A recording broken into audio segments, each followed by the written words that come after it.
Hi everybody, I'm Zachary Smith, and we're going to be talking about caffeine, its effects on the human body, as well as the NCAA recommendations and recommendations for yourself as well.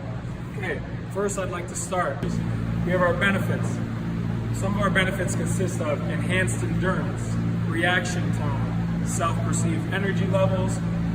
Sometimes low doses can increase somebody's energy expenditure without lowering your heart rate, your perceived effort, as well as fuel usage. Okay? It also delays fatigue, which can be very beneficial in endurance activities as well as even weightlifting and training. Moving over here, we have our disadvantages. Some of our disadvantages consist of anxiety, so increased anxiety, overstimulation, which actually can cause anxiety, confusion, gastric irritation, insomnia, which is lack of sleep, elevated resting heart rate, restlessness. It's a mild diuretic, so you're going to have some issues with going to the restroom, as well as it can cause addiction. So we want to avoid addiction, so let's stay away from those disadvantages, of course, and overuse. Moving over here, moving on to the recommendations, like the consumption and dosage levels. So first I'd like to start with when to take or consume caffeine before performance. So according to the USA Olympic Committee in 2015, they recommend that you consume caffeine 1 hour before training or competition. All right. I also mentioned, like before, as a benefit, consuming low dosages during performance is not going to kill you. It actually may be beneficial if you're doing a high endurance activity, so aerobic activities, runners, certain things like that. Also, the amount that you want to consume is going to be 1 to 3 milligrams per kilogram of body weight.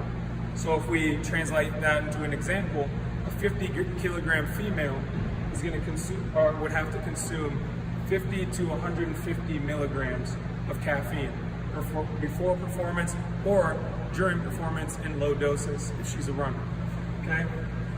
So you got to understand that all these responses, these disadvantages, benefits are all different, okay, because everybody responds differently. According to Craig Pickery and John Keeley, all responses are individualized. There's always variation of the effect of caffeine, as well. All variations depend on the individual's genotype, environment, and it all depends on who you are. So don't think you're gonna, have the same disadvantages or effects as every single person. Also, I'd like to build on the benefits. All right, some of the benefits include endurance or enhanced endurance. This can translate into endurance athletes, cross-country runners. Okay, according to Dr. Rick Katouf, endurance athletes experience or who consume caffeine, it may help fat utilization, which decreases glycogen use, which in the end will reduce muscle fatigue. Looking at our NCAA guidelines, it says in 2015, the recommended amount or the restricted amount for athletes to have in their bloodstream is 500 milligrams, which would be 6 to 8 cups of caffeine. That's a lot of caffeine.